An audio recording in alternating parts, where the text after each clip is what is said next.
Hello, everybody. I'm here today to talk about the labor market. Firms will demand labor and consumers supply it. Well, yeah. Um, so the labor market is supply and demand at work. Our goal is to understand how wages and employment are determined by the forces of supply and labor.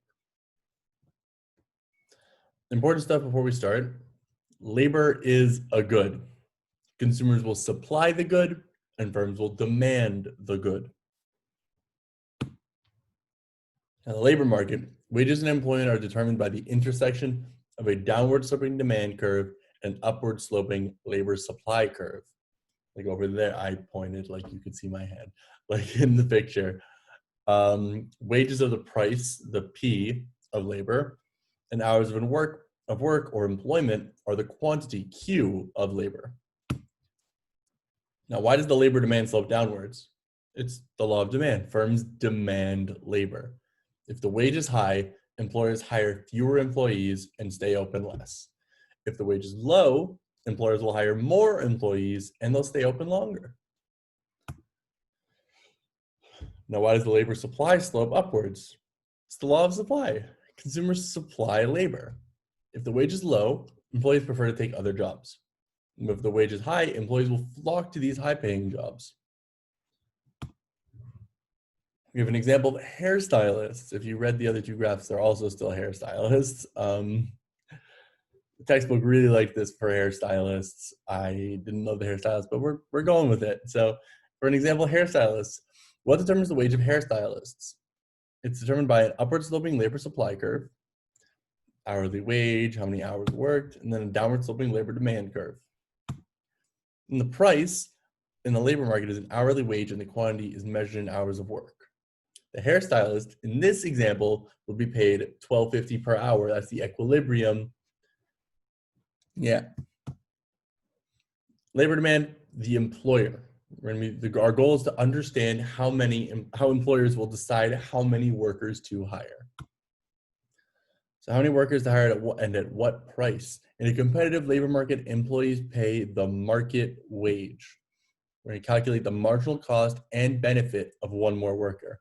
So the marginal product of labor is the extra production that occurs from hiring an extra worker. We'll be doing an example of that, don't worry. And the marginal revenue product measures the marginal revenue from hiring an extra worker. Again, we'll do an example. So the rational rule for employers, and that rule, this is the rule for hiring people. So the rule is hire workers if marginal revenue product is greater than or equal to the employee's wage. Marginal revenue product is the marginal benefit to the employer, and wage is the marginal cost to the employer. So when your marginal benefit is equal to your marginal cost, your profit is maximized. So over here, we're going to do an example of this. So we have on the left in column A, number of hairstylists, B, marginal products, how many more haircuts per week they add. C is the marginal revenue product, which is just marginal product times the $20 that a haircut costs. And D is the wage for hairstylists. We're assuming that hairstylists work on a salary. This is why I don't like this hairstylist example, but the book went with it and I borrowed their slides today. So we're making it work. So over here, we're going to take a quick look. You see marginal revenue product is equal to wage when there's 4 employees. So you got 25, all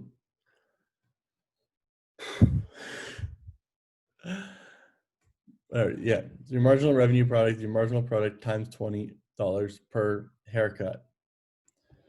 25 times 20 is 500. 500 is your marginal revenue product, which is equal to your wage. So we're going to look to the next one. I brought this again, the number of the A and B from the last example, the number of stylists and the marginal product. So then we're going to use the rational rules for employees, which will lead us to the maximum profit. This is showing how it works. Let me move my text box. I don't know if you guys see it too. So we got 4 hairstylists over here, and total output haircuts per week. That is just equal to the marginal product added up. So if you have 40, so you see 142, your marginal product is 35, 40 plus 35, 75. 330, 75 plus 30, 105, 425, 105 plus 25 is 130. So you have 4 hairstylists, 130 haircuts per week, a total revenue of 20 times that total output of 130, so $2,600. Your total costs is 4 times 500, the 500 salary per stylist, $2,000. And your total revenue less total cost is $2,600. Your maximum profit right here, is $600.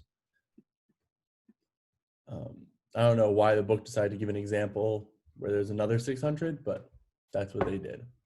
I don't like that. It's another thing with the example. Obviously, you want the one that has more. In our class, examples usually only have one maximum. All right, why are we not moving? Labor demand from the employer. Labor demand is downward sloping because of diminishing marginal product.